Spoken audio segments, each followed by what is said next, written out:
यह 26 अप्रैल 1944 है और फ्रांस के काले आसमान में 21 वर्षीय फ्लाइट ऑफिसर फ्रेड मिफलिन अपने लैंकेस्टर बमवर्षक के नियंत्रण में है। वह 200 से अधिक बमवर्षकों में से एक में है जो आज रात जर्मनी में महत्वपूर्ण लक्ष्यों को निशाना बनाने के लिए उड़ान भर रहे हैं। और जर्मन रडार जानता है कि वे आ रहे हैं, विशेष रूप से अनुकूलित BF 110 जिसकी तोपें ऊपर की ओर इशारा करती हैं।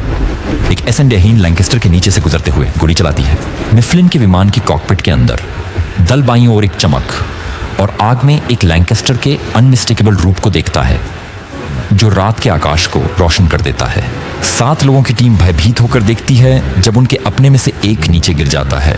चलो देखते इस शाम को कई लैंकेस्टर इसी तरह खो जाते हैं। लक्ष्य के पास पहुंचते हुए मिफ इंटरकॉम पर आता है और सभी को तैयार होने के लिए कहता है। तैयार हो जाओ यार, पास आ रहे हैं। मिफ के पीछे उड़ान इंजीनियर नॉर्मन जैक्सन बैठा है। जैक्सन को खड़े होकर सीट को मोड़ना पड़ता है क्योंकि बम निशानेबाज आगे की ओर आता है और स्थिति में बैठता है। लैंकेस्टर हिलता है और अंधकार फ्लैग से रोशन हो जाता है जैसे वे जर्मन कारखानों के और करीब पहुंचते हैं। विमान झटके से हिलता है और इंटरकॉम पर एक चीख सुनाई देती है। फ्लैग पास में फट गया है और लैंकेस्टर के पंख को नुकसान पहुंचाया है, लेकिन मिफ की आवाज शांतिप्रद है। चिंता मत करो लड़कों, मेरे पास अभी भी उस पर नियंत्रण है। कि पाथफाइंडर्स द्वारा गिराए गए फ्लेयर्स जमीन पर लक्ष्य को रोशन करते हैं। वहां स्पॉट बम है एम्मा, विमान तुम्हारा है। बॉम्ब एमर साइट के माध्यम से देखता है और जैसे ही यह धीरे धीरे पहले गिराई गई फ्लेयर्स के ऊपर से गुजरती है, बॉम्ब एमर रिलीज बटन दबाता है। वे कारखाने पर प्रक्षेपास्त्रों को छोड़ देते हैं। बमों के टकराने पर आग की लपटें उठने लगती हैं। मिफ विमान का नियंत्रण वापस लेता है और घर की ओर मुड़ता है। अंधेरे में अकेले रहने के लिए वे सब प्रार्थना कर रहे हैं। अब ऊंचाई पर जर्मन रडार बड़े ब्रिटिश विमानों को आसानी से पकड़ लेते हैं और इस रात वे एक स्क्वाड्रन का दिशा निर्देश दे रहे हैं जिसमें FW 190 जिन्हें बूचर बर्ड्स भी कहा जाता है शामिल हैं और ये विशेष रूप से रात में शिकार करने के लिए अनुकूलित हैं। जमीन से निर्देश प्राप्त करने पर एक FW 990 का पायलट चांदनी में धीरे धीरे चल रहे ब्रिटिश विमान को जल्दी से देख लेता है। यह शिकार के लिए एक आदर्श रात है। लैंकेस्टर के पास रडार है लेकिन ये विमान के नीचे लगा हुआ है। ऊपर से FW 190 लगभग अदृश्य है। रात के फाइटर में जर्मन पायलट नाक को धीरे धीरे आगे बढ़ाता है और साफ चांदनी में वह लैंकेस्टर के दूर के रूप को अपने निशाने में आते हुए देखता है। तुम मेरे पास। उसकी उंगली लटकती है। 50 मीटर के भीतर आता है, ट्रिगर दबाता है और सभी ताकत से हमला करता है। तोपों और मशीन गनों की आवाज गूंजती है और वह देखता है कि ट्रेसर बमवर्षक की पूंछ की ओर जाती है।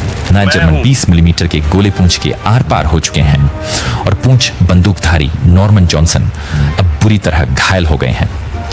लैंकेस्टर की टर्रेट्स जवाब में फूटती हैं, लेकिन जर्मन पायलट अलग हो जाता है, ऊपर खींचता है और धुंध में गायब हो जाता है। बुला रहने दो लड़कों, वह बाहर है। एक संदेह फिर से 5 बजे की स्थिति से उभरता है और फिर बमवर्षक की पूरी लंबाई पर एक फायर करता है, फ्यूजलाज को छेदते हुए और दाहिने पंख को मारते हुए। बिना टेल गनर के मिफ जानता है कि उसे कड़ी मेहनत करनी पड़ेगी अगर क्रू को इससे बाहर निकलना है। वह एक विशाल बॉम्बर को डाइव और घुमावट में धकेलता है। हवा में एक कॉर्कस क्रू करतब करता है ताकि 1990 को भ्रमित किया जा सके। मिफलिन एक महान पायलट है, लेकिन 1990 अद्भुत मशीनरी का एक नमूना है और लैंकेस्टर के मुकाबले यह अपनी बेहतर चपलता और गति के साथ आसानी से बनी रहती है। वह 90 विमान का पीछा करता है और पूरी विमान पर गोलीबारी करता है। एक गोला कॉकपिट के बिल्कुल पास जाकर लगता है और गोलियों के टुकड़े नॉर्मन जैक्सन की टांगों में चुभते हैं। वह दर्द से कराहते हैं, लेकिन उसी समय देखते हैं कि कॉकपिट में रोशनी होती है क्योंकि आग इंजन के बिल्कुल पास पंखों में छिद्रों से फूट निकलती है। शेष तुरना 190 पर अपनी पूरी ताकत से फायर करता है, लेकिन फिर दुश्मन पायलट फिर से रुक जाता है और अंधेरे में गायब हो जाता है। चला गया, ज्यादा देर तक नहीं।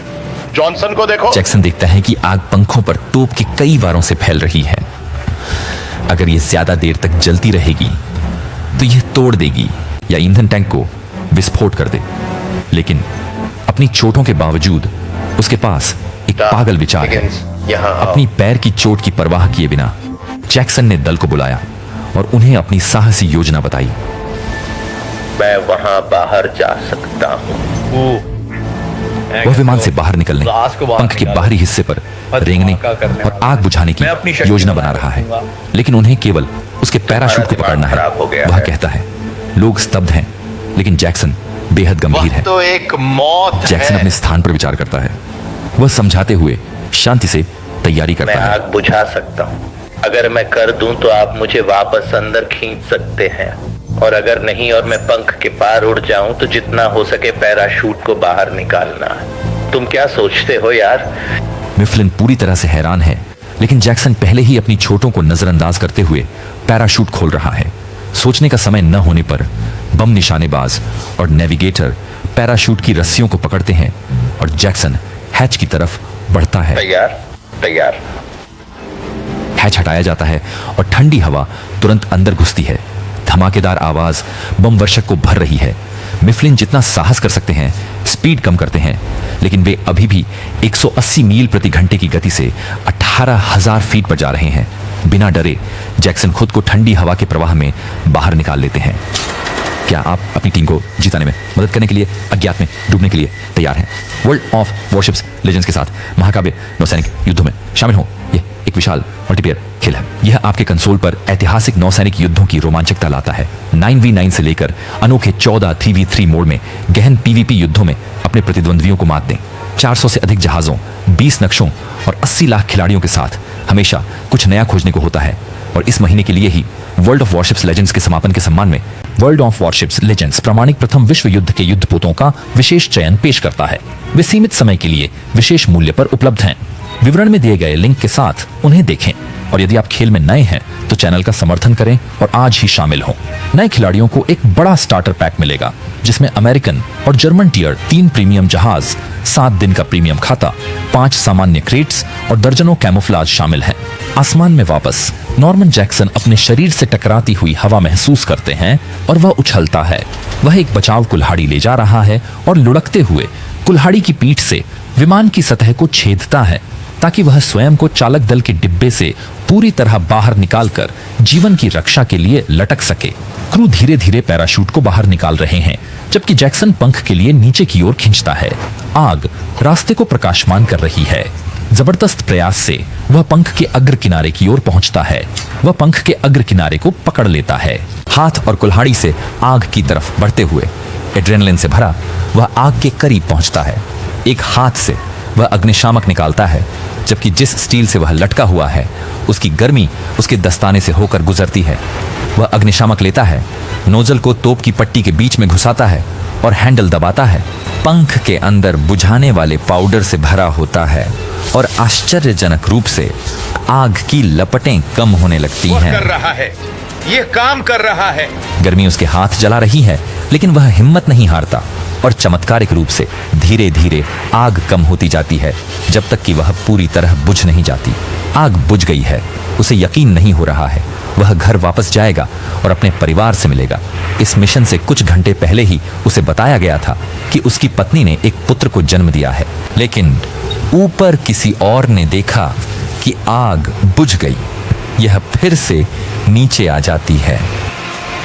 FW-190 पायलट के हमले से जैक्सन के पैर और दाएं कंधे पर गोली लगती है। वह दर्द से चीखता है। तभी उसके नीचे का फ्यूल टैंक टूट जाता है। रात की हवा में ईंधन फैल जाता है और फिर उसके चारों ओर आग का गोला फूट पड़ता है। वह गिर जाता है और अब उसका शरीर हवा में झूल रहा है। विमान के अंदर दल के सदस्य उसका वजन महसूस करते हैं जब पैराशूट की रस्सियां उनके हाथों में खींचती हैं। यह पंख से गायब हो गया है। अब हम इसे कभी वापस नहीं पा सकते। हमें इसे जाने देना वे होगा। पैराशूट बाहर निकालते हैं और जैक्सन को छोड़ देते हैं और पैराशूट रात की हवा में निकल जाता है और आग के गोले से जल उठता है। लंकास्टर कराहता है और झटके लेता है, तेजी से ऊंचाई खोता है। मिफलिन नियंत्रण को मजबूती से पकड़ते हैं, जितनी देर हो सके विमान को सीधा और स्तर रखते हैं, लेकिन वह गंभीर रूप से घायल हो गया है। वह लैंकेस्टर को सुरक्षित ऊंचाई पर ले जाता है और इंटरकॉम पर आता है। 7000 से कम, यहाँ से क्रू निकलो। भागकर एस्केप हैच की ओर जाता है। जॉनसन छलांग से बच नहीं पाएगा। स्मिथ, मैं सुन रहा हूँ। स्मिथ, बाहर विमान कूदो। के पीछे स्मिथ को गंभीर रूप से घायल टेल गनर को छोड़ना पड़ता है और वह बाकी चालक दल के साथ जुड़ जाते हैं। जैसे ही वे रात में कूद जाते हैं, वे एक क्षण के लिए स्वतंत्र रूप से गिरते हैं जब तक उनके पैराशूट नहीं खिल जाते। दूर में उनका जलता हुआ लैंकेस्टर नियंत्रण खो देता है। ठीक उनके कूदने के कुछ ही देर बाद मिफलिन पूंछ वाले गनर नॉर्मन जॉनसन को छोड़ नहीं सकते। वे करीबी दोस्त हैं। जॉनसन की चोटें इतनी गंभीर हैं कि छलांग में जीवित नहीं बच सकते और मिफलिन ने विमान को क्रैश लैंड करने की कोशिश करने का निर्णय मैं विमान लिया। को उतार रहा हूँ। क्या तुम मुझे सुन रहे हो? मैं तुम्हें सुन रहा हूँ भाई। मैं यहाँ हूँ और हम क्रैश लैंड करने वाले हैं। हाँ, तुम मुझे सुन रहे हो? ठीक है, ठीक है, ठीक है। उस समझौते की सफलता नहीं मिली और दोनों लोगों की जान चली गई। आग की लपटों से घिरा पैराशूट, पहिए और फ्लैप्स रात के आसमान में, और नॉर्मन जैक्सन के साथ जुड़े हुए अविश्वसनीय रूप से अभी भी जीवित हैं। जमीन तेजी से करीब आती जा रही है जब तक जैक्सन जमीन पर जोर से गिरता है। उसके जले हुए उड़ान सूट से अभी भी धुआं निकल रहा है। वह भयंकर दर्द में है, लेकिन वह जिंदा है। झाड़ियों ने उसकी गिरावट को रोक दिया, लेकिन फिर भी टक्कर इतनी जोरदार थी कि उसकी दोनों टखने टूट गई हैं। उसके हाथ बुरी तरह जल गए हैं, उसकी टांगें घावों से ढकी हैं और उसके कंधे में एक गोली लगी है। मदद करो, उसे तुरंत चिकित्सा सहायता की सख्त जरूरत है। इसके बिना वह रात नहीं बिता पाएगा। उसे एक फार्म हाउस दिखाई देता है। अपनी सारी बची हुई ताकत लगाकर जैक्सन अपनी कुहनियों और घुटनों पर रेंगते हुए उसकी ओर जाता है। थोड़ी देर बाद उन्हें कैदी बना लिया गया और एक जर्मन युद्धबंदी शिविर में भेज दिया गया। इसमें कब्जे में लिए गए मित्रपक्ष चिकित्सा कर्मचारियों द्वारा संचालित एक बड़ा अस्पताल था। जैक्सन पूरी तरह से ठीक हो गए। उसके क्षतिग्रस्त लैंकेस्टर के 5 जीवित बचे लोग 1945 में आजादी मिलने तक शिविर में रहे।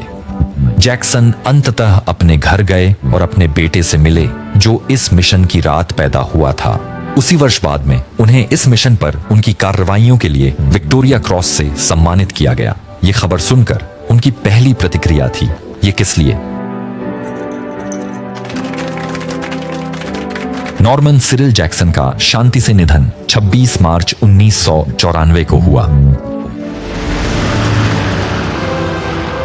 रात में यह मिशन करना ही कठिन है, लेकिन अमेरिकन इन्हें दिन में कर रहे हैं। मैं जानता हूं।